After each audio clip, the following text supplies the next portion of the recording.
உணவா வருது. அதுக்கப்புறம் அந்த உணவு தரமற்றமா தான் வருது. ஊழியர்கள் மாணவர்களை படிக்கிற மாணவர்கள் எல்லாமே ஏழை மாணவர்கள், எளிய மாணவர்கள் தான்.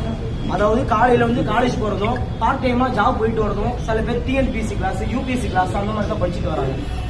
அந்த மாதிரி யூபிஎஸ்சி கிளாஸ் போயிட்டு வரும்போது நைட்டு 9:30 மணி 10:30 மணி வரையுமே காலேஜ் ஹாஸ்டல் டைம் வரதுக்கு முடியல. இன்ஸ்டியூட் மூடி இங்க வரதுக்கு டைம் ஆயிடுது. அப்ப கதவு மூடிடுறாங்க. கதவு மூடி மாணவர்கள் வெளியே கொசுக்கடியில படுக்கிறாங்க. சில வாட்டி படுக்கிற இடம் நம்ம பார்க்ல உட்கார்ந்து இருக்காங்க. ஒரு வாட்டி ராபரி பசங்கள்ட்ட நீங்க ஏன் உட்காந்துருக்கீங்கன்னு சொல்லி ரவுடிங்க கலாட்டா பண்ணுறது. இந்த மாதிரி எக்கச்சக்கமான பிரச்சனை வந்துகிட்டு இருக்கு சார். நம்ம வாட்ச்மேன் மாணவர்கள்ட்ட இழிவா பேசுறது, கண்காணிப்பாளரும் சில வாட்டி இழிவா பேசுறது, மாணவர்கள் அதை பெரும்பாலும் மன உளைச்சல் ஆளாகி சில மாணவர்கள் ஹாஸ்டல் விட்டே போறேன் அந்த அளவுக்கு மாணவர்களுக்கு அழுத்தம் கொடுக்கறது. சில விஷயம் தெரியலன்னா மாணவர்களுக்கு எடுத்து கொடுக்கணும். ஒரு காப்பாளருக்கு அதுதான் ஒரு அழகு. ஆனா அந்த மாதிரி ஒரு அழகு இருக்குமான்னு சொல்லி கேட்டீங்கன்னா கண்டிப்பா கிடையாது. ஒரு சில நேரத்துல டர்ஃப் ஓபன் பண்ணி, அந்த வாலிபால் டர்ஃப் ஓபன் பண்ணி ரொம்ப நாள் ஆகுது, கட்டி ரொம்ப நாள் ஆகுது. இன்ன வரைக்கும் மாணவர்களுக்கு அது ஓபன் பண்ணி கொடுக்கவே கிடையாது.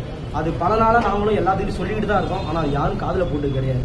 சாப்பாடு சுத்தமா சரி கிடையாது. வர சாப்பாடு போடுற ஊழியர்களும் சாப்பாடு அவங்க தரமான ஒரு முடி போடுறது, கேப் போடுறது, கிளவுஸ் போடுறது அந்த மாதிரி எதுவுமே போட கிடையாது. மேம் போன வாட்டி வந்திருந்தாங்க, அவங்கள்ட்டையும் நாங்க கோரிக்கை வச்சிருந்தோம். இவ்வளவு மாதிரி எக்கச்சக்கமான இது இருக்கு. ஊழியர்கள் பற்றாக்குறை இருக்குது. மாணவர்களுக்கு கண்காணிப்பதற்கு கேமரா குறைவா தான் இருக்கு. 64 கேமரா இருக்க வேண்டிய இடத்துல கம்மியாதான கேமரா தான் இருக்கு. அடிக்கடி தண்ணி வரதில்லை, பாத்ரூம் சரியா கிளீன் பண்றது இல்லை, உடைஞ்சிருக்கு.